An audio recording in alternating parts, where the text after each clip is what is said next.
सर्वांना नमस्कार. आपण भगवद्गीतेच्या म्हणजेच ज्ञानेश्वरीच्या अध्याय 15वा आपण सध्या बघतोय, ज्याचं नाव आहे पुरुषोत्तम युग. त्या पुरुषोत्तम युग अध्यायामधला आपण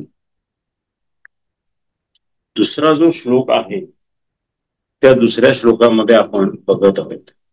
आणि दुसऱ्या श्लोकाचं वर्णन करताना भगवंतांनी जो संसार वृक्षाचं वर्णन केलेलं आहे, हे वर मुळं आणि खाली फांद्या असा जो संसार वृक्ष आहे त्याचं त्यांनी त्याच्यात वर्णन, हे काल्पनिक वर्णन आहे.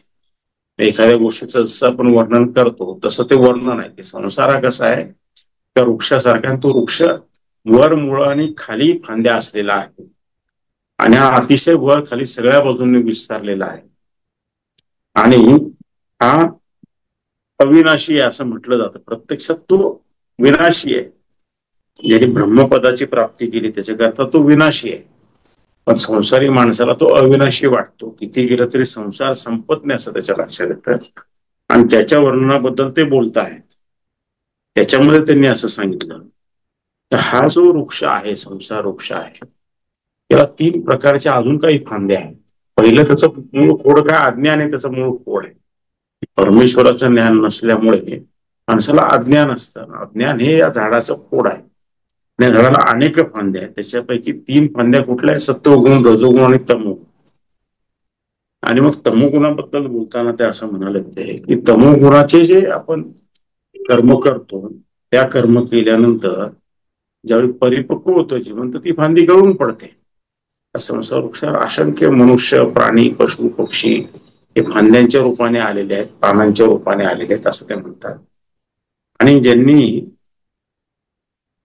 वाईट कर्म केलेली, तमोगुणी कर्म केलेली आहे, तर ते मागच्या ओळीमध्ये ते काय म्हणाले होते की ते सर्व लोक पशु पक्षी, डुक्कर, वाघ, विंचू, साप असे जे ते आड शाखा आहेत, म्हणजे याच्या 84 लाख योनी त्यातल्या ज्या आड मार्गाच्या ज्या योनी त्याच्यामध्ये ते परत पुनर्जन्म घेऊन या झाडावरती नवीन फांदीच्या पालवीच्या रूपाने येतात असं इथपर्यंत आपण पाहिलं होतं. आता त्याच्या पुढची ओळी आपण पाहूया. यामध्ये काय म्हणतात ज्ञानेश्वर माऊली, ते म्हणतात एवढ्यांचा परिणाम भोग ते प्राणी सुटतात असे नाही, तर अशा या मनुष्य शाखांना सर्वांगाच्या ठिकाणी येणारा पाप कर्माचा नित्य नवा असा नरकरूपी फळभोग प्राप्त होतो. म्हणजे तो नुसता त्या जन्माला आला आणि सुटला असं नाही, तर मधल्या काळामध्ये तो नरकामध्ये पण जातो आणि वाईट वाईट भोग तिथे भोगतो. तिथे काय असतं नरकामध्ये, हिंसा आणि मैथुन या मुख्य गोष्टी. वाईट कर्माची संगती हे तिथे प्रामुख्याने आहे आणि ते हिंसादी निषिद्ध कर्माचे अंकुर अनेक जन्मातून वाढत असतात. आता असं त्या नरकात गेल्यानंतर किंवा या योनीमध्ये गेल्यावर 2च गोष्टी आपण पाहतो की प्राणी आणि पशूंच्या बाबतीमध्ये 2च गोष्टी असतात. म्हणजे जंगलातल्या प्राण्यांच्या पाहिलं एकाने दुसऱ्याला मारून खाणे असतं आणि मैथुन असतं. म्हणजे हिंसा आणि मैथुन या 2च गोष्टी त्यांच्या जीवनात असतात. पण त्याच्यातून काय होतं की परत नवीन हिंसा केल्याने नवीन नवीन प्रश्न निर्माण होतात आणि परत तो जन्म मरणाच्या फेऱ्यामध्ये सारखा फिरत. म्हणजे याचा अर्थ काय झाला की मनुष्य जन्मामध्ये असताना आपण सत्कर्म केलं पाहिजे आणि सत्कर्म होण्याकरता सत्संगामध्ये राहिलं आणि सत्संगामध्ये राहण्याकरता आपण गुरु केले पाहिजे आणि गुरु केल्यानंतर आपण गुरुंनी सांगितलेल्या साधना मार्गाने चाललं पाहिजे आणि शांत चित्ताने आपण आपलं जे काही दैनंदिन कर्म आपल्याला परमेश्वराने या जीवनात दिलं ते करता करता साधन मार्ग आणि इतर जे काही परोपकार, दान धर्म, सेवा हे जे मार्ग सांगितले आपण करत राहिला. पुढे काय म्हणतात माऊली ते बघ. अशा प्रकारचे झाडे, गवते, लोखंड, राडेरोड, दगड इत्यादी फांद्या निर्माण होतात आणि त्यावर तशीच फळे लागतात. अरे पाहता अशा तऱ्हेने मानव शाखेपासून खालच्या शाखाची स्थावर वर्गापर्यंत वाढ होते. ते काय म्हणतात की गवत, लोखंड, डोंगर अशा अनेक प्रकारच्या शाखा याला निर्माण होतात आणि मग पुढे पुढे त्याची वाढ होतात आणि त्याप्रमाणे त्यांची फळं तयार होतात. म्हणजे वेगळ्या योनीमध्ये मनुष्य जात असतो त्याच्या कर्मानुसार असं त्याचा अर्थ आहे. पुढे त्यानंतर म्हणून मानव शाखेपासून डहाळ्या म्हणजे खालच्या भागाची मुळेच कल्पारू, कारण तेथूनच हा प्रपंच वृक्ष खालच्या बाजूला वाढीच लागतो. बा अर्जुना, साधारणतः संसाररूपी वृक्षाचे वरचे मुख्य अज्ञान रूपी आणि खालच्या फांद्यांचा विचार केला असता मनुष्यरूपी शाखा या मध्यावर आलेल्या शाखा, तथापि उत्तम आणि अधम कर्माने भरलेल्या ज्या सत्वगुणी आणि तमोगुणी वरच्या आणि खालच्या शाखा त्या रूपाने या मनुष्यरूपी शाखाच विकसित होतात. मी इथे काय म्हणतात ना की मनुष्यरूपी जी शाखा आहे वर मुळे खाली पण फांद्या आहेत, पण मधल्या लेवलला मनुष्यरूपी हे जीव आहे. त्या झाडाला मनुष्यरूपी या फांद्या त्या मधल्या, आणि परत ते सांगतात की चांगल्या कर्माने आपण पुढे जाऊ शकतो, गती घेऊ शकतो, वाईट कर्माने आपण मागे येऊ शकतो. पुढे म्हणतात अर्जुना ऋग्वेद, यजुर्वेद, सामवेद 3 वेदरूपी पाने मनुष्यरूपी फांदीशिवाय अन्य फांदीला लागत नाही, कारण त्यांच्या विधिनिषेध रूपी आज्ञेला मनुष्याशिवाय दुसरे कोणी अधिकारी नाही. तर ते काय म्हणतात अर्जुन, ऋग्वेद, यजुर्वेद, आयुर्वेद हे जे काय परमेश्वराने सांगितलेले वेद आहे ते मनुष्याची जी फांदी, म्हणजे मनुष्य जन्मातच आहे का, इतर जन्मातल्या लोकांना ते कळत देखील नाही. पण गंमत अशी आहे की मनुष्य जन्माला आलेले लोक ते वाचतच नाही. मी तुम्हाला खात्रीने सांगू शकतो कोणीच ते वाचत नाही. यजुर्वेद ऋग्वेद कोणी वाचला असं मी तुम्ही सांगू शकणार नाही आजूबाजूला पाहिलं तर. पण ते जे वेद आहे त्या वेदांचं जे सार जे उपनिषद आहे, उपनिषदांचं सारी गीता आहे. निदान गीता जरी आपण ऐकली आणि आचरणात आणण्याचा प्रयत्न केला तर वेदच आपल्या आचरणामध्ये येतात. तर दुसरा मार्ग काय असतो,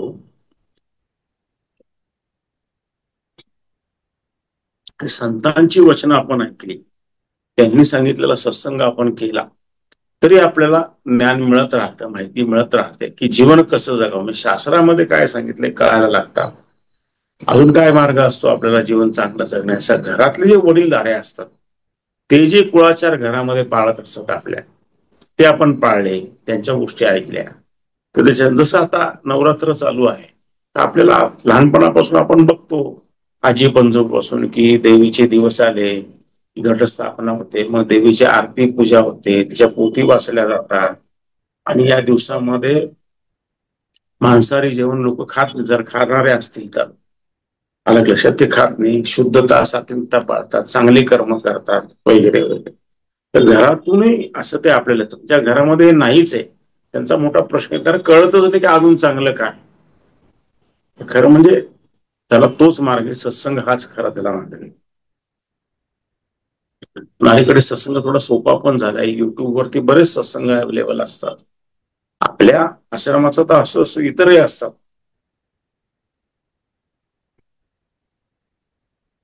म्हणून ही मनुष्य शरीर ऊर्ध्वमुळाच्या सापेक्ष जरी शाखा आहे तरी पण पाप पुण्यात्मक कर्माची वाढ होण्याकरता हे मनुष्य शरीरच मूळ आहे. इतर सामान्य वृक्षविषयी असा नियम आहे की शाखा वाढत असतात, मुळे बळकट होतात, आणि मुळे बळकट होतात तेव्हा शाखांचा विस्तार होतो आणि वाढ. त्याप्रमाणे या देहाचे जोपर्यंत कर्म आहे तोपर्यंत देहादी संसाराला येणे आहे, आणि तोपर्यंत देह आहे तोपर्यंत कर्मने असे म्हणतात येईल. आता इथे माऊली काय सांगतात की या ज्या मनुष्यरूपी शाखा या संसार वृक्षावरती आलेल्या आहे ते मनुष्यरूपी सुटण्याचं भाग पण आहे. पण मनुष्य जन्मामध्ये आलं म्हणजे काय होतं, काहीतरी कर्म करायलाच लागतं. पुण्यकर्म केलं तर माणूस सुटून जातो हे नक्की, पापकर्म केलं तर परत जन्म परत जन्म परत चालूच राहतं. म्हणून प्रयत्न करून, कारण असं होऊ शकतं का की आपण कर्म न करता होऊ शकतो, असं तर शक्य नाही. सकाळी उठला की चहा पाहिजे, काय आंघोळ पाणी करायला पाहिजे, कर्म आलंच ना, काहीतरी तर कर्म तुम्हाला करायलाच लागतं. तुम्ही कर्म न करता राहू शकत नाही.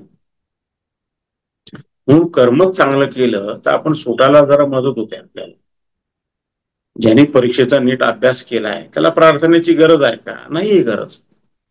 तुमच्या लक्षात आलं तर तुम्ही मंदिरात कशाला जाऊ, मी तर मॅथमॅटिक्सचा छान अभ्यास केलेला आहे, तरी पण जावं, कारण डिवाइन हेल्प पण घ्यावी आणि तसं पण करावं, दोन्ही गोष्टी कराव्या. मी तसं आहे, अलग लक्षात.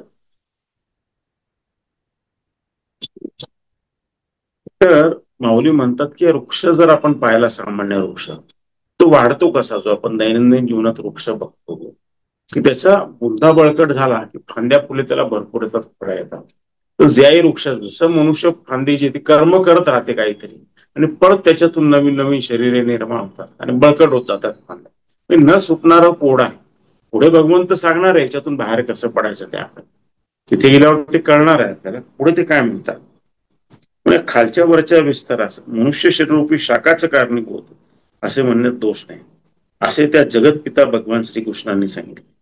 नंतर तमोगुणरूपी वाऱ्याचे जे भयंकर वादळ शांत झाले, ते सत्वगुणरूपी मोठे तुफान वाहू लागले. याच मनुष्यरूपी मुळाच्या ठिकाणी सदवासनांचे मोड निघतात. नंतर ते कोंबास प्राप्त होऊन त्यांना सत्कर्माचे अंकुर फुटतात. आणखी म्हणजे विकसित ज्ञानाच्या योगाने बुद्धीच्या रूपी तीक्ष्ण अंकुर एका क्षणात निघून विस्तार पावतात. आता पहिल्यांदा राजसिक गुणाबद्दल माऊलींनी सांगितलं, नंतर तामसिक गुणाबद्दल सांगितलं की तामसिक फांद्या आल्या, तामसिक वृत्तीची माणसं जन्माला आली की काय होतं ते आपण पाहिलं. आता ते म्हणतात सात्विक त्याची ज्यावेळी फांद्या निर्माण होतात, म्हणजे सात्विक स्वभाव असलेले मनुष्य ज्यावेळी जन्माला येतात तर त्यांच्या बाबतीत काय होतं की त्यांना सद्वासना त्यांच्यामध्ये निर्माण होतात. वासना आहे पण सदवासना आहे, चांगली वासना आहे. तर सदवासना म्हणजे काय? कोणी अडचणीत त्याला मदत करणे, कोणाला काही लागतंय त्याला स्वतःहून जाऊन शोधणे, अडचणीतला माणूस स्वतः शोधणे त्याला मदत करणे, इतरांना त्रास होणार नाही असं वागणे, नियमितपणे देवाची साधना करणे, परमेश्वरावर श्रद्धा ठेवणे, घरातल्या वडीलधाऱ्यांची सेवा करणे, या सदवासना आहे. लक्षात आलं का? त्या सदवासनांचे मोड निघतात त्या फांदीला आणि तो सत्कर्म करायला लागतो.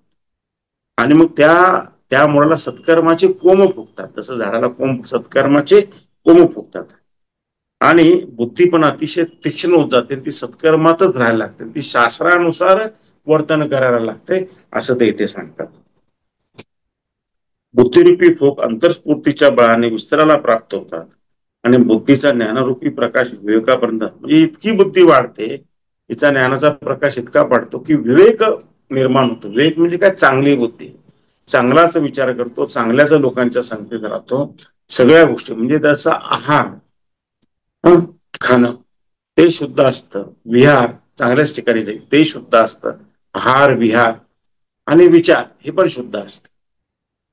पुढे ते म्हणतात त्याच मनुष्यरूपी मुळाच्या ठिकाणी धारणा शक्तीचा रस तिच्या पोटात त्याच्या इच्छारूपी पानाने सुशोभित असे सदवर्णांचे खूप सरळ निघतात. आणि मग पुढे काय होतं की धारणा शक्ती वाढीस लागते, धारणा शक्ती संकल्प करते आणि ती चांगले संकल्प करते, वाईट संकल्प नाही करत. चांगले संकल्प असेल धारणा शक्ती, चांगलंच होणार जीवनामध्ये. आणि मग असं केल्यानंतर काय होतं की सदवर्तन त्याच्या हातून घडायला लागतं. सदवर्तनाचे कोंब निघतात, म्हणजे सदवर्तन त्या हातून घडायला लागतं. सदाचाराचे अंकुर एकदम विपुल फुटतात आणि ते वेद मंत्रांच्या घोषणे गर्जन करून इतका सदाचार तो विपुल प्रमाणात करायला लागतो आणि त्याला मंत्रांचं पण सहाय्य असतं. याचा अर्थ त्याची साधना पण चालू असते, असं इथे मौलीने म्हणतात. त्या मनुष्यरूपी मुळांच्या ठिकाणी श्रेष्ठांनी आचरलेली आणि शास्त्रांनी सांगितलेली विविध कर्म, सप्तपाक संस्था, सप्तलोक संस्था, सप्रूवी संस्था, या विविध यज्ञांचे एकामागून एक होणारे विस्तारयुक्त अनुष्ठाने जुनावर पानावरच पाणी असते. असा हा जो मनुष्याची ही जी फांदी आली, अशा तऱ्हेचे जे मनुष्य आलेले आहेत आता जन्माला त्या संसार वृक्षाच्या, ते काय करतात की सदवर्तन करतात, चांगले यज्ञ करतील. जसा आपण बघतो या दिवसामध्ये शतचंडी यज्ञ काही लोक करतात, काही नवचंडी यज्ञ करतात, चांगल्या चांगल्या गोष्टी ते करतात आणि शास्त्रामध्ये जे सांगितलेली वर्तन आहे ती ते सारी करतात. आता काहींना असा प्रश्न पडेल तुमच्यापैकी काही लोकांना की शास्त्र कुठे वाचायचं बा आपल्याला आणि शास्त्र मिळणार कुठे आपल्याला, असा तुम्हाला काही जणांना प्रश्न पडतो. तुम्ही सर शास्त्र शास्त्र सारखं म्हणतायत बऱ्याच वेळा, हे शास्त्र आणायचं कुठून? त्या शास्त्राची गंमत काय माहितीये का? तुम्ही जर महाभारत वाचलं, जसं आता आपण गीतेचं वाचन आणि अर्थ समजून घेतो, तर याच्यामध्ये ते शास्त्र येतं. आलं लक्षात? इथे त्या सत्पुरुषांनी सांगितलेल्या गोष्टी ज्या असतात की काय करावं आणि काय करू नये याला शास्त्र म्हणतात. तसं व्यासांनी महाभारत लिहिलं, तर महाभारतामध्ये सुख आणि दुःखाचे प्रसंग आले, त्यावेळी कोणी कसं वागावं आणि काय करावं असे त्यावेळी त्यांनी लिहिलं की असं करावं तसं करावं, त्याला शास्त्र म्हणतात. उदाहरण द्यायचं तुम्हाला जर सांगितलं, जसं माझे मी तुम्हाला सांगितलं, राजा दशरथाच्या दरबारामध्ये ज्यावेळी विश्वामित्र ऋषी आले आणि ते म्हणाले की मला राक्षस यज्ञामध्ये त्रास देत आहे, राजा दशरथ तुझ्या मुलाला माझ्या मदतीला दे. तर राजा दशरथाला मोह पडला रामाचा, तो मला मी रामाला देणार नाही, तो कोवळा आहे, देणार तो शस्त्रविद्यामध्ये निपुण झालाय, त्याला तो मी स्वतःच येतो म्हणे रामाला. त्याने नाही माहित, त्यालाच पाठव. आणि यांना माहित होतं की तो विष्णूंचा अवतार आहे, त्याच्या बाबतीत अशक्य काही नाही हे त्यांना माहित होतं शिवाय, जे दशरथाला त्यावेळी ज्ञात नव्हतं ऍक्च्युली. मग वशिष्ठ मुनींनी पण सांगितलं की राजा दशरथ तू रामाला पाठव, पण राम तर वैराग्य अवस्थेमध्ये होता, त्याला कशातच इंटरेस्ट नव्हता. मग रामाला बोलवून पाठवून पुढे राम तयार झाला. तर बघ वेळा, पण त्यावेळी वशिष्ठ सॉरी काय आपलं हे जे होते यांनी विश्वामित्र ऋषींनी त्या राजाला एक सल्ला दिला सगळ्या त्याच्या मंत्र्यांसमोर की राजा तुम्ही लक्षात घे, एखादा माणूस मदत मागायला आलाय, ती छोटीशी मदत आहे, पण त्यावेळी जर त्याला ती गरजेची असेल तर आपण केली पाहिजे. योग्य वेळी गरज असताना मदत नाही केली आणि नंतर तुम्ही किती मोठी मदत केली त्याचा अर्थ नसतो. हे झालं शास्त्र. कळालं का तुम्हाला? जसं एखादा माणूस दारात आलाय आणि दिसतोय की त्याला खूप भूक लागलेली आहे, आता भुकेने तो कासावीस झालेला आहे हा, आणि तो काहीतरी मागतोय खायला, दिसतंय तुम्हाला त्याला खरोखर, तुम्ही म्हणता नाही आता जेवण देणार आणि तुम्ही त्याला तत्वज्ञान शिकवताय, तुला आता जेवण देत नाही, तू धडधाकड दिसतो, चांगला दिसतो, तू कामधाम करायला पाहिजे, तू कामधंदा का नाही करत, पूर्वी कुठे होता, इकडे कुठे होता, तिकडे कुठे होता, काय अर्थ आहे त्याला? त्याला आता भूक लागली ना, पहिल्यांदा त्याला खायला द्या बरं जरा, नंतर आपण त्याला तत्वज्ञान शिकू. रिकाम्या पोटी तत्वज्ञान कसं माणूस आहे तुम्ही प्रॅक्टिकल विचार करा. अलग लक्षात अशी ती असं ते तत्वज्ञानाचे काही सार ग्रंथ आहे, मध्ये ग्रंथ मी तुम्हाला सजेस्ट केला असता की ज्याच्यामध्ये सगळं दिलेलं आहे. अलग लक्षात तर मला सापडला, तुम्ही मला पुढे आठवून द्या, मी तुम्हाला सजेस्ट करेल का आणून तेव्हा कधी अधूनमधून वाचत राहिला आपण, आपल्याला नवीन नवीन गोष्टी कळत राहतात.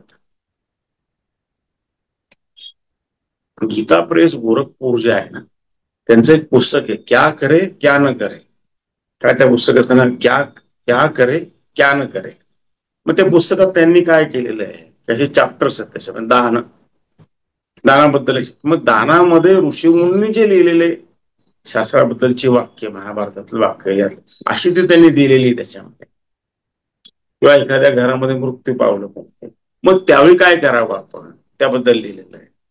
समजा गाय व्हायली त्यावेळी काय करावं ते लिहिलंय. जसं गायीच्या बाबतीत त्यांनी लिहिलंय की पहिले काही दिवस ते गायीचं जे दूध असतं त्याच्यामध्ये चीक असतो, जे जास्त पौष्टिक असतं ते पहिल्यांदा त्याचा अधिकार कोण असतो, त्या बाळाचा आहे गायीच्या. मग काही दिवसांनी आपण ते घ्या. अशा म्हणजे प्रत्येक त्याच्या चॅप्टर्स आहे की पतीने पत्नीशी कसं वागावं, पत्नीने पतीशी कसं वागावं. तर क्या करे क्या न करे मला आठवलं म्हणून मी तुम्हाला सांगितलं. त्यातल्या काही गोष्टी कदाचित कालबाह्य झाल्या असतील ना, यू चेक इट, कारण काळ बदलत असतो ना.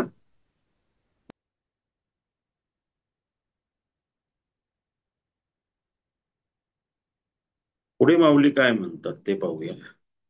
मग यमदमन ज्यांना लटकलेत अशा तमांच्या डाळ्या फोडतात आणि त्या कोवळ्या पण विशाल वैराग्य शाखांना जन्म, विविध व्रतांचे ठोक धैर्यकुरांच्या तीक्ष्ण टोकार फुटून लघुलोक वर उंचीवर सरळ जातात. यांच्यात वेदांचा दाट फुलवला. जेव्हा सत्वगुणाचा वारा सोसाट्याने वाहू लागतो तेव्हा फुलोरा सुविद्येचा सळसळाट करीत असतो. धर्माची शाखा विकास पावते, तिलाच जन्मशाखा सरळ पोहते आणि सर्व सुखाधिकांच्या आडफांड्यांनाही निघून तरातर वाढते. माऊली ते सांगतात की जे सत्वगुणी लोक जन्माला आलेले आहेत अशा झाडावर, की जे सत्संगात येतात, गुरु करतात, तर त्यांना बुद्धिरूपी अंकुर फुटतात आणि मग ते काय करतात की शास्त्राला मान्य असले सारी कर्म करायला लागतात. असे ज्यावेळी ते कर्म करत जातात त्यावेळी त्यांच्या जीवनामध्ये बदल व्हायला लागतात. आणि पुढे काय होतं, त्यांना पुनर्जन्म जरी घ्यायचा झाला तर ते स्वर्गलोकी पुनर्जन्म घेतात आणि परत इथे परत येतात. म्हणजे स्वर्गलोकी काही पुण्य भोगतात, तिथे परत चांगल्या लोकांच्या घरात जन्म, म्हणजे आपण पूर्वी पण पाहिलेलं आहे मागच्या अध्यायांमध्ये. पुढे ते म्हणतात दुसरी वैराग्यरूपी तांबड्या रंगाने तेजस्वी असलेल्या फांदीला कर्म आणि मोक्षरूपी निरंतर नवीन पालवी फुटून ती वाढत राहते. उपरती आणि रागेलो धर्म आणि मोक्ष शाखा पल्लवी अशी तीन द्वंद्वे जेथे निवृत्ती धर्माचे आणि प्रवृत्ती धर्माचे स्वरूप सांगत आहे. याच प्रवृत्ती धर्मरूपी शाखेपासून सूर्यचंद्रादी श्रेष्ठ ग्रह पितर ऋषी विद्यारूप आडव्या फांद्या फांद्या विशेष प्रकारे विस्तार घेतात. आता काही फांद्या या मोक्षरूपी आपल्या संसारूपी वृक्षाला कशा येतात की त्या फांद्या ज्या आहेत त्या फांद्यांचा रंग हा मुळातच भगव्या रंगासारखा असतो. म्हणजे जे सत्कर्माच्या वाटेने गेले, गुरु गेले, पुढे चांगल्या लोकात गेले, चांगल्या घरात जन्म, आणि ती लोक पुढे गुरूंच्या मार्गाने जाऊन मोक्ष पावले आणि मोक्ष पण ऋषी मुनी झाले. का असतं, एखादा जो शिष्य आहे त्यांनी गुरूंकडून दीक्षा घेतली, गुरूंच्या म्हणण्यानुसार त्यांनी साधना केली, कधी ना कधी तर तो मोक्षापर्यंत जातो, स्वतः गुरु होतो आणि पुढे मग ऋषी बनतो, मग महाऋषी बनतो आणि मग पुढे त्याला ती कर्म दिली जातात, सृष्टी चालवण्याची कर्म दिली जातात. तुमच्या लक्षात आलं का? तर अशा प्रकारे त्या पण शाखा याच्यावरती होतात. म्हणजे संसार रूपी वृक्ष कल्पलेला आणि त्याच्यावरती जीवन ते सगळं सांगतायत आपल्याला. ती कल्पना आहे बेसिकली, लक्षात घ्या. समजण्याकरता ती उलट्या वृक्षाची केलेली कल्पना आहे. याच प्रवृत्ती धर्मरूपी शाखेतून सूर्य चंद्राती श्रेष्ठ इतर ऋषी विद्यारूपी आडव्या खांद्या विशेष प्रकारे विस्तार करते. याही पेक्षा वर उंच गेलेल्या इंद्रादिकी रूपी मोठ्या शाखांचा समुदाय असून त्या शाखेला लागलेल्या दिव्य भोगांच्या फळांनी मूळ पुढे झाकळून टाकलेले, नंतर त्या इंद्रादिकी रूपी शाखावर तपाने आणि त्याने उंच गेलेल्या मरीची कश्यपादी लोकरूपी वरच्या शाखा आहेत. तर त्याच्या पुढे काय होतं की ते या अवस्थेला, त्याच्या पुढे इंद्राची अवस्था येते. इंद्राच्या अवस्थेवर कश्यप ऋषी, मरीची ऋषी हे ज्या अवस्थेला त्या अवस्थेपर्यंत पण लोक जातात. हे एक प्रकारचे काय आहे तुम्हाला सांगू का, पद आहेत ती. इंद्र हे पद आहे, तुम्ही लक्षात घ्या. तुम्हाला इंद्र त्यावेळी होता, पुढे पण होता, पण इंद्र हे पद आहे म्हणत.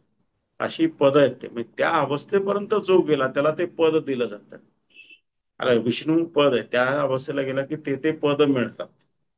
आता आता त्याचा फार विचार करून उपयोग नाहीये, पण त्या दिशेने आपण प्रवास करावा हा याच्यात सांगण्याचा खरा अर्थ आहे.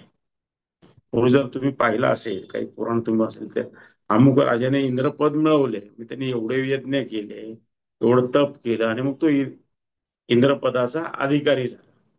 पण ते झाल्यानंतरही माणसाला काय होतं की खूप सत्ता आली की अहंकार येतो, अहंकारानंतर परत माणूस उच्च पदावर गेल्या खाली यायला लागतो. अशा पण घटना आपण त्याच्यामध्ये पुराणामध्ये पाहिलेल्या आहेत.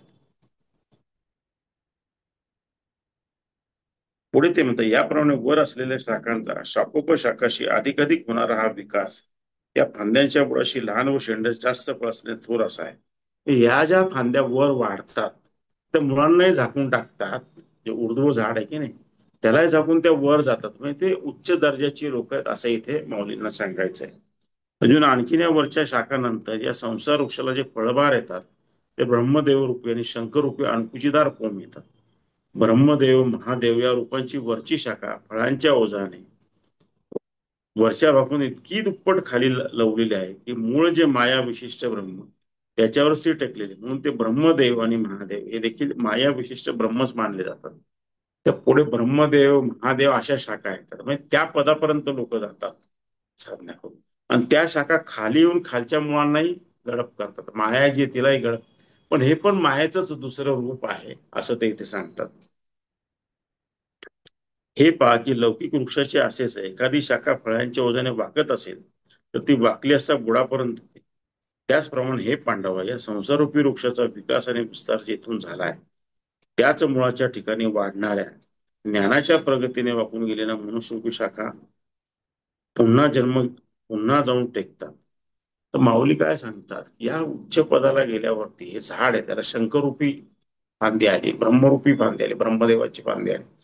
त्यांना इतके फळ येतात की ती वागते आणि खाली झुकते.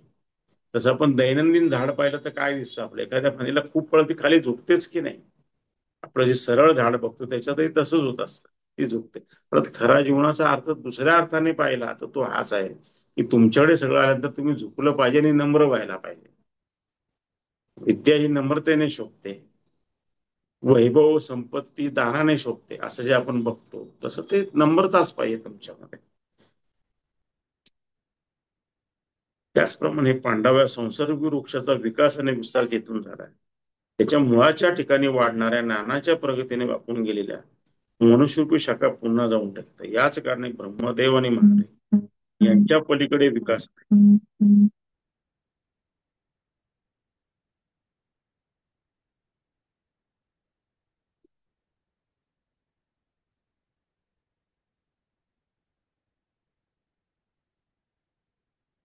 पुढे ते काय म्हणतात, याच कारणे ब्रह्मदेव आणि महादेव यांच्या पलीकडे विकास नाही. मानवी देहातील जीव वेदविहित कर्मोपासनेने आपल्या अभुदयाचा उत्कर्ष ब्रह्मदेव आणि महादेव यांच्या स्थानापर्यंत जाऊन करू शकतो. त्या पुढचा निश्रेयसाचा उत्कर्ष ऐक्य ज्ञानाने निर्गुण नित्य निरातिशय निर्विकार ब्रह्म होणे हाच आहे.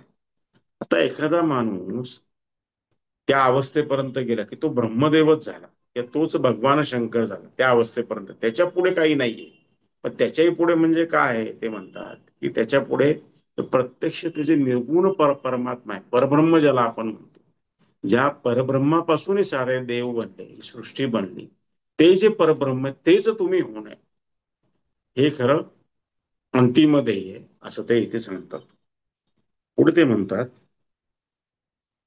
परंतु हे असो हे पांडवा, असा ब्रह्मादी लोकरूपी शाखांचा विस्तार आपल्या शरीर सामर्थ्याने किती मोठ्या उत्कर्षाला प्राप्त झाला तरी ऊर्ध्वमूल जे माया विशिष्ट ब्रह्म त्याची बरोबरी करू शकत नाही.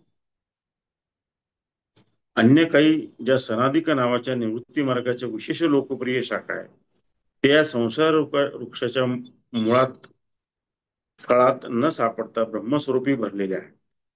मनुष्यापासून वर ब्रह्मादिकापर्यंत या बाकीच्या पालवणी शाखांची वाढ फारच वरच्या पातळीपर्यंत झाली. पार्थ वरचे जे ब्रह्मादिक लोक आहेत त्यांना मूळ मनुष्यत्वच मूळ कारण आहे, पण मनुष्यत्व एक खालची उगमस्थान आहेत असे आम्ही म्हटले. याप्रमाणे खाली आणि वर शाखा असलेला आणि वर मूळ असलेला लोकोत्तर संसार वृक्ष तुला कथन केला आणि खालची मुळे तुला खुलाशा असं स्पष्ट केले. आता हा संसार वृक्ष कशा प्रकाराने पटला जातो ते आहे. आता माऊली काय सांगतात की अशी काही लोक जन्माला आलेली आहेत की ज्यांना मनुष्यरूपी देह जरी मिळाला असला, म्हणजे सनादिक वगैरे जे होते ते अशा अवस्थेला होते की त्यांना या मार्गाने जायची गरज नाही पडली, ते उत्तम अवस्थेलाच गेले. आणि जरी सगळं केलं ते परब्रह्माची जी अवस्था आहे, मी परब्रह्म अशी जी अवस्था आहे त्या अवस्थेला आपण जायला पाहिजे, अशा सगळ्याचा सार आहे. तसेच एक साधं उदाहरण तुम्हाला सांगतो की बडे बाबा जे होते, तर बडे बाबांना म्हणजे स्वामी मुक्तानंदांना सांगितलं, म्हणजे स्वामी मुक्तानंद त्यांच्याकडे आले होते दीक्षा घेण्याकरता कुठे गणेशपुरीला. आणि त्यांना सांगितलं जाओ घूम के आ जाओ. ते फार कमी बोलत असेल. भगवान नित्यानंदांना बडे बाबा म्हणायचे आणि स्वामी मुक्तानंदांना बाबा म्हणायचे. त्या बडे बाबांनी बाबांना सांगितले की जा घूम के आ जा. बोले नाही मुझे दीक्षा नाही, घूम के आ जा. हे पुढे खूप वर्ष फिरले, 33 वर्ष फिरले ते अख्ख्या भारतामध्ये. कधी कोणाचं ऐकून अंगाला राख फासली, कधी कुठे कुठे जाऊन बसले, कुठे तप केलं, काय केलं, जटावट नाना प्रकार त्यांनी केले. परत फिरून आले. मग त्याने मी तुला आता दीक्षा देईन आणि मग त्याने तुला शक्तिपाताची दीक्षा दिली त्या. आणि मग सांगितलं की तू इथे साधना करू नको, तू येवल्याला जा. हे नाशिक जवळ येवला जे तालुका तिथे गाव आहे, तिथे गेले, तिथे त्यांनी साधना केली. मग काय तिथून ते म्हणे कसारा म्हणून गाव आहे आपलं, तिथे काही दिवस साधना करायला होती नाशिक म्हणून. आणि मग पुढे त्यांनी त्यांच्या तिथे त्यांना जागा दिली. त्यांचा जो आश्रम आहे गणेश त्याच्याच पुढे त्यांना जागा दिली, तिथे ते राहायला लागले. म्हणे साधना केली. एके दिवशी यांना बाबांना प्रत्यक्ष परमेश्वराची प्राप्ती झाली, परब्रह्माची त्यांना प्राप्ती झाली. आता ज्या दिवशी ते परब्रह्म स्वरूप झाले हा, तर त्या दिवशी इकडे भगवान नित्यानंद त्यांच्या कुटीमध्ये नाचायला लागले. ते मुक्तानंद परब्रह्म झाला, मुक्तानंद परब्रह्म झाला. प्रत्यक्ष अनुभव असतो बरं का, प्रत्येक मी गेलो असल्यामुळे तुम्हाला सांगू शकतो. हा, मुक्तानंद परब्रह्म झाला, परब्रह्म झाला. येऊन त्यांना भेटले आणि मग त्यांनी सांगितलं वगैरे असं सगळं ती कथा आहे. तर सांगण्याचा हेतू आणि सार काय की तुम्ही जर ठरवलं तर तुम्ही काही करू शकतात. त्या अवस्थेला सगळेजण जाऊ शकतात. जो प्रयत्न करेल, साधना करेल तो जाईल. त्याला उपाय काय आहे? त्या माऊलींनी सगळी हे संसार वृक्ष उलटा हे सांगितलं सगळं. शेवटी ते काय म्हणतात, अर्जुना तुला मी सगळं समजवलं बरं का. संसार वृक्ष जो काल्पनिक कल्पनेने कल्पलेला आहे, तुला समजावा संसार, तुला सगळं समजवलं, सगळं समजून झालंय. पण तुला पुढच्या याच्यामध्ये कृष्ण भगवान त्याला म्हणतात अर्जुनाला, पुढच्या याच्यामध्ये मी तुला सांग त्या संसार वृक्ष उपटायचा कसा, या भानगडीतच पडायचं नाही, त्याच्यातून बाहेर करते तुला पुढच्या याच्यामध्ये मी तुला सांगतो. त्यात आपण पूर्वी पाहिलं, परत भगवंत काय करताय गीतेमध्ये, परत परत परत परत सांगतायत. तसं काल ध्यानाचा वर्ग होता आपला आणि मी थोडा उशिरा पोहोचलो. आता मी माईंना सोडवायला गेलो होतो रेल्वे स्टेशनवरती. तर मी सगळ्यांना विचारतो कोण रोज साधना करतं, कोण नेहमी साधना चालू आहे, नवरात्रात कोण विशेष साधना करतंय. मी त्याला सांगितलं परत, नियमित साधना करा, एक वेळ ठरवा वगैरे. तर लोकांना काय वाटतं, काय मागे लागतात बुवा आपल्या सारखे सर मागेच लागतात, तेच तेच तेच तेच विचारत असतात. पण हेतू काय माहितीये का, साधना नाही झाली तर तुम्ही जाणार कसं काय पुढे? अभ्यास नाही केला तर मुलगा परीक्षेत पास होईल का, सांगा बरं. दैनंदिन जीवनातलं चक्र आहे. ऑफिसमध्ये गेलेल्या माणसाने ते 8 तास ऑफिसने विकत घेतलेले असतात त्याचे, किंवा नाही बरं ऑफिसला जेवढं पाहिजे त्याच्यापेक्षा त्यांनी जास्त काम करायला पाहिजे ना, तरच प्रगती होईल की नाही त्याची. तसं साधना नाही तर दैनंदिन जीवनामध्ये आपलं नैमित्तिक जे कर्म आहे, संसाराचं जे कर्म आहे, ते सगळी कर्म करून आपण साधनेला वेळ काढला पाहिजे. आणि साधनेला बसावं, गुरुंना नमस्कार करावा, इष्ट देवतांना नमस्कार करावा, सांगा तुमची जी इच्छा ती माझी इच्छा, आणि आपलं निसंग होऊन बसून जावं. त्यात जे पती पत्नी दोघे आलेले असतात, कैलास नीलम सारखे आहे किंवा रेनालीताई आणि तुमच्या सारखे आहे, तर तुम्ही दोघं दोन कपडे, यांच्या बाबतीमध्ये प्लस पॉईंट काय आहे, एक जण दुसऱ्याला सांगू शकतो मी मोबाईल सायलेंट वरती ठेवला, मला कोणाला डिस्टर्ब करू देऊ नका, आणि दिला मोबाईल बाजूला ठेव. तू काय संसारात फोन आले, हे आले ते आले, त्यावेळी बघू शकतो की नाही. अर्थात पहाटेची वेळ सगळ्यात उत्तम असते, त्यावेळी जगरहाटीच चालू झालेली नसते, आपोआपच साधना होऊन जाते. आलं का लक्षात? ते साधना या सगळ्या याच्यामध्ये काय, साधना होणं महत्वाचं आहे.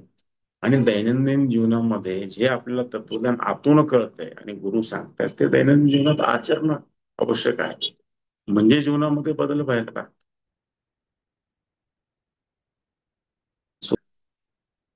पुढे भगवंत काय म्हणतात, संसारातील मनुष्य प्राण्यांना या संसार वृक्षाचे जसे रूप वर्णिले, तसे ते खऱ्या वस्तुस्थितीला धरत नाही. या संसार वृक्षाचा नाश, उत्पत्ती आणि स्थिती कशी झाली ते कळत नाही. ज्याची मुळे खोल गेली आहेत, अशा संसार वृक्षाला वैराग्य बळयुक्त ज्ञानरूपी शस्त्राने तोडून. आता कृष्ण भगवंत असं सांगतात अर्जुनाला, या संसार वृक्ष कधी उत्पन्न झाला, कसा टिकला आणि कसा नाश पावतो काही कळत नाही. पण या संसार वृक्षाची जी खोली ती समजत नाही. पण या संसार वृक्षाला जर उपटायचं असेल, या संसाराच्या राडगाड्यातून बाहेर पडा, परत जन्म परत जन्म परत जन्म किती वर्ष करत बसायचा ना होतो आपण. त्याच्यातून जर बाहेर पडायचं असेल तर काय आहे, ते वैराग्य बाळगलं पाहिजे आणि ज्ञान मिळवायला पाहिजे, म्हणजे परमेश्वराची प्राप्ती करून घ्यायला पाहिजे, असं ते सांग.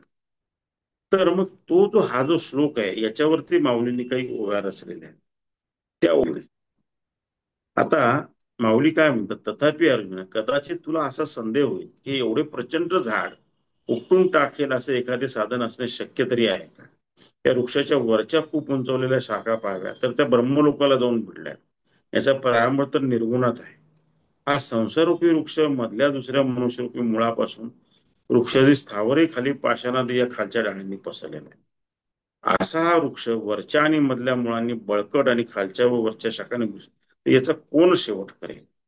असा शूद्र विचार करताची सवयपणे तो आपल्या मनात दाखल करत असेल. तर माऊली म्हणतात की अरे बाबा, हा जो संसार वृक्ष आहे तो उपटायचा कसा, इतका आवाढव्य आहे, म्हणजे वर पाहायला गेला तो ब्रह्मापर्यंत पसरलेला, खाली पाहायला गेला त्याचा अंत कळत नाही. बरं, निर्गुणातून निर्माण झालेला हेही दिसतंय, मग उपटायचा कसा. पण हे करता येणं शक्य आहे, हे अशक्य नाहीये, हे करता येणं शक्य आहे. आणि याचा मार्ग मी तुला सांगतो, असं ते म्हणतात. परंतु काय रे अर्जुन, या संसार वृक्षाला उपटून टाकण्याच्या उद्देशाने येथे श्रमच कोणते आहे. लहान लेकराची भीती नाहीशा करण्याकरता बागुलबुवाला दूरदेशन देशाला पळून लावायला लागते काय. आभाळात दिसणारा ढगांचा किल्ला पाडावा लागतो काय. शशाचे सिंग मोडावे लागते काय. आकाशाला जर पूल असेल तर ते तोडता येईल काय. तर ते काय म्हणतात की अर्जुना, हा संसार वृक्ष मुळामध्ये नाहीच आहे, हे तू लक्षात घे. एक कल्पना करून आम्ही तुला समजावा संसार म्हणून सांगितला होता, प्रत्यक्षात तसा वृक्ष नाहीये. हा मोडता तर येणं सोपं आहे. मग त्याचं कसं तुला सांगतो बघ. लहान मुलांना आपण काय म्हणतो, माऊली म्हणतात की आपण त्याला धाक दाखवण्याकरता बागुलबुवाची गोष्ट, बागुलबुवा येईल बरं का तू जेवण कर, बागुलबुवा येईल बरं का तू अभ्यास कर. आता जसं तो मुलगा चांगला वागायला लागतो, तर त्याच्या मनातली बागुलबुवाची भीती काढायची असते आपल्याला. चांगला वागायला भीती कशाला दाखवायची ना. माऊली काय म्हणतात, आता ती भीती घालवणं सोपं आहे की नाही? बागुलपण नव्हतंच तर भीती घालवत असेल की नाही त्या आईला त्या मुलाची? ती काय सांगितलं, रे बागुलपण नव्हताच बाबा, तर काढून टाक बरं मनातून, तुला सवय लावाय म्हणून मी असं केलंय. किंवा आभाळामध्ये खूप ढगांचा किल्ला झालेला आहे. एखाद्याला प्रश्न आता किती पाऊस पडेल, काय होईल, आता चिंता काय करायचं माऊली मग, ते ढग काही वेळाने जाणारच आहे वारा आल्यावरती. तर किंवा एखाद्याला आपण म्हणतो ससा तिकडून येतोय आणि तो शिंग मारेल माऊली म्हणतात. आता सश्याला शिंग नसतातच, हे लहान मुलाला थोडी माहिती आहे. त्याला धाक दाखवण्यासाठी मग माऊली म्हणतात सश्याला शिंगच नाही, त्याला खरा ससा दाखवून भीती घालवत असेल म्हणे आपल्याला. तर अर्जुना, हा वृक्ष कल्पनेने मी तुला सांगितला होता, तुला कळावं संसार कसा आहे, तो मुळात नाहीच आहे. मग तो तोडायचा कसा ते मी तुला सांगतो. जो कल्पनेने सांगितलंय पण प्रत्यक्षात तर संसार आहे, वृक्ष नावाची गोष्ट नाही. तो तोडायचा कसा ते मी तुला सांगतो आता. आणि साधारण याचा अर्थ काय, की जे तुम्हाला समजवण्याकरता खोटं उदाहरण दिलंय ते पटकन आपण घालवू शकतो असं त्यांना म्हणायचं याच्यामध्ये. अरे युद्धशास्त्र निपुण असून हा प्रपंचभूत वृक्ष जर खरा नाही, तर मग त्याला उपटून टाकण्याची का भीती वाटावी? तू शूरवीर आहेस ना. आम्ही अर्जुना जे याच्या मुळांचे आणि शाखांचे वर्णन केले, ते म्हणजे वांजेच्या मुलांनी घर भरल्याचेच वर्णन समजावे. मग ते म्हणतात, अरे अर्जुना, तू इतका युद्धामध्ये निपसासाने उठून आहे, हा संसार वृक्ष आपल्याला सहज उपटून टाकतील, तू त्याची काळजी करू. जसं एखाद्या घरामध्ये वांझ स्त्रीला खूप मुलं आहे, ती मुलं घरामध्ये दंगामस्ती करतात, असं जर एखाद्याने कौतुकाने वर्णन केलं, तर खरं खोटं वर्णन असतं, खरं वर्णन असतं का नाही असतं? तर ते एका मिनिटात ते वर्णन काढून टाकता येईल. तर तुला आता मी प्रत्यक्षामध्ये सांगेन की हा संसार वृक्ष कसा उपटायचा, म्हणजेच परब्रह्मापर्यंत कसं जायचं, पुनर्जन्म जो होतो तो बाहेर कसं, ते आता आपण पुढच्या याच्यामध्ये पाहूया. हं? तर आपण सगळेजण आलात, आणि सोनियाजींनी पण मला 2-3 दिवस चांगला फॉलोअप दिला की सर प्रवचन कधी घेताय. त्यांचे पण मी विशेष आभार मानतो. आणि तुम्ही आवडीने सगळे येतात, त्यामुळे माझंही वाचन होतं, त्याच्यावर चिंतन होतं, मनन होतं. पण तुमच्या हृदयातल्या कृष्णाला आणि तुमच्यामध्ये उत्सुकतापोटी असलेला जो अर्जुन आहे, अशा दोघांना मी नमस्कार करतो आणि तुमचे आभार मानून आजचं प्रवचन संपलं असं मी तुम्हाला सांगतो. जय श्रीराम. जय श्रीराम. जय श्री